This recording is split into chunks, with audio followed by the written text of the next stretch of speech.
はいどうも、高卒サラリーマンです。今回はハイエース、元井ハイエースの窓埋めをやっていこうと思います。ポータブル電源を設置して暖房家電を使えるようになり、冬の車中泊も余裕かと思いきや、車の断熱性能が低すぎてちょっと厳しかったんですよね。俺の考えが甘かった。なのでまずは窓の断熱からやっていきたいと思います。まずは窓の型を取る作業です。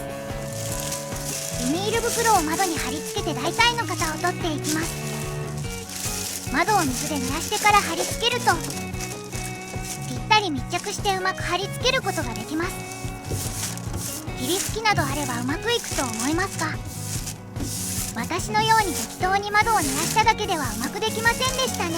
おいおいおいおいおいおいおい。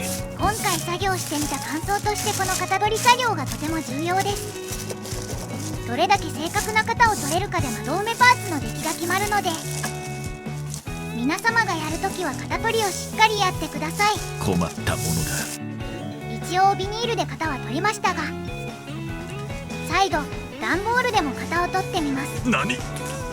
失敗したくないので念には念を入れます。何をやっている？段ボールでも型は取りやすいと思いますので、家にあるゴミ袋や宅配の段ボールが型取りにはちょうどいいと思います。型が取れたら次は本番ですね。まず使うのはこちらのプラスチック段ボールです。 1800×900 のサイズがホームセンターで1600円で売っています。その名の通りプラスチック製の段ボールで紙よりも耐久性があります。私がプラダンを選んだ理由は、価格が安いこと、加工が簡単、そして軽いことですね。早速カットしていきましょう。先ほどの型を使ってプラダンを切り取っていきます。カッターやハサミでも簡単に切り取ることができます。今カットしているのはリアゲート用ですね。ちなみにプラダンの断熱効果については、一応薄い板と板の間に空気の層がありますので、多少断熱効果はあるかと思いますが、今回は窓の目隠しが主な目的ですね。プラダンを切り取る時の注意点としては、少し大きめにカットして実際窓に合わせながら、細かいところを加工した方が確実かと思います。やはり最初の型をどれだけ信用できるかで作業効率が大きく変わると思いますね。ざっくり切った後、細かいところを加工していきます。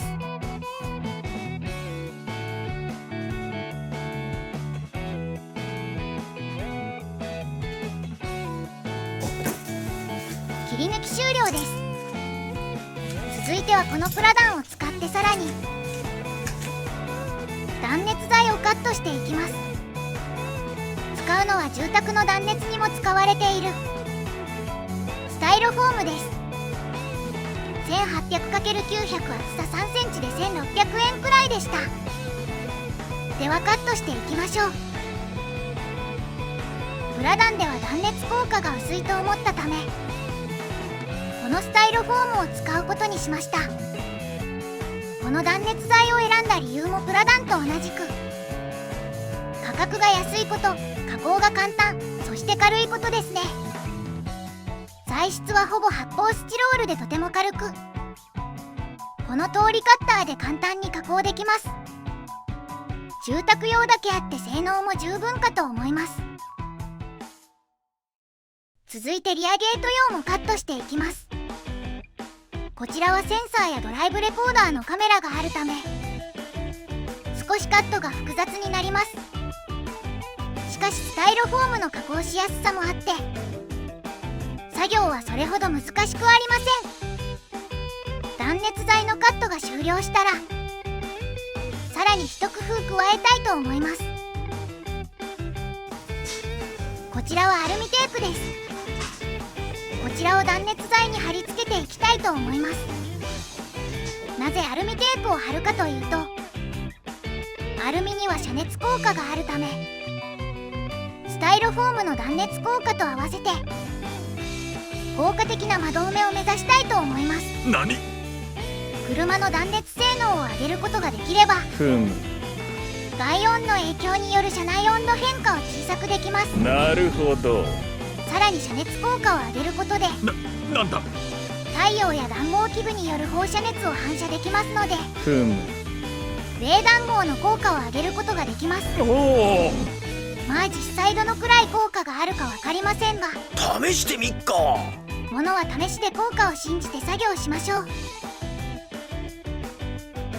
断熱材の裏表貼り終えたら遮熱作業は終了です。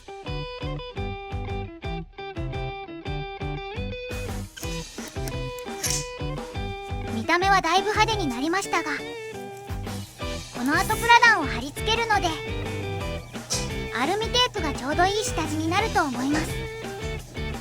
それでは貼り付けに移りましょう。窓埋めパーツのプラダンとスタイロフォームが準備できたので、この2つを貼り合わせていきます。使うのは車の内装用両面テープです。遮熱のためアルミテープを貼ったはいいですが、このままだとちょっと目立ちすぎますからね。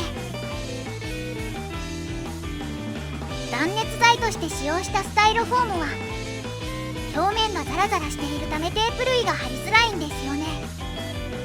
アルミテープもテープ同士を重ねることでなんとか貼っています。スタイロフォームにそのままプラダンを貼り付ける場合はテープよりも接着剤を使用した方がいいかもしれません。これで片面は貼り付け終わりました。ちなみに今貼り付けた方が外側になります。車内側も貼っていくのですが、その前にプラダンにリメイクシートを貼っていきたいと思います。こちらはダイソーの商品ですね。内側もブラックだと味気ないので木目調のシートを貼っていきます。シートのサイズが 450×900 なのでプラダン2枚でシートは4枚あれば足ります。特別な工具は必要なく、調理のようなものがあれば簡単にシワなく貼り付けられます。あとは足りない部分を切り貼りすれば全体に貼れますね。シートの裏側にメモリもついているので親切です。シート自体はかなり薄いのではみ出した部分もカッターで簡単に切り取ることができます。残りの部分も貼り付けていきましょう。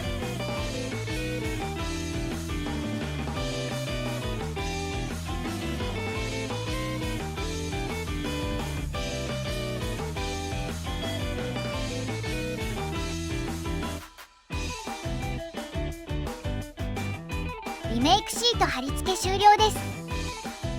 初めて使いましたが意外と綺麗にできるものですね。2枚目も貼り終えました。何枚か切り貼りしている関係で境目は少し目立ちますね。私はあまり気になりませんが、何？やはり気になるという方は1枚もののシートを使った方がいいかもしれません。では最後の工程ですね。実際窓にパーツを取り付けて最後のプラダンを貼っていきます。サイズもいい感じです。取り付け棒はこんな感じです。やはりブラックよりは木目の方が雰囲気変わりますね。反対側も貼り付けて今回の作業終了です。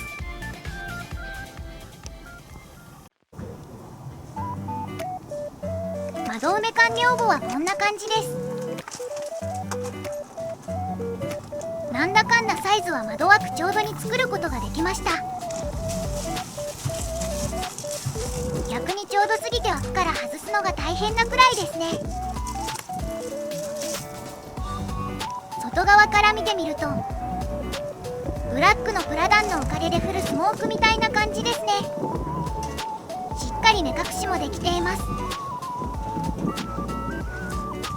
今回の作業での反省点はリアゲート用の窓埋めパーツも作ってみたのですが、窓が結構湾曲しているため窓の枠にうまくはまらず取り付けることができませんでした。せっかく作ったパーツなのでなんとか固定方法を考えたいと思います。今回は断熱や遮熱などいろいろ考えて試してみましたが、やはりどの程度効果があるのか気になりますね。後で窓埋め効果の検証動画を上げられればと思います。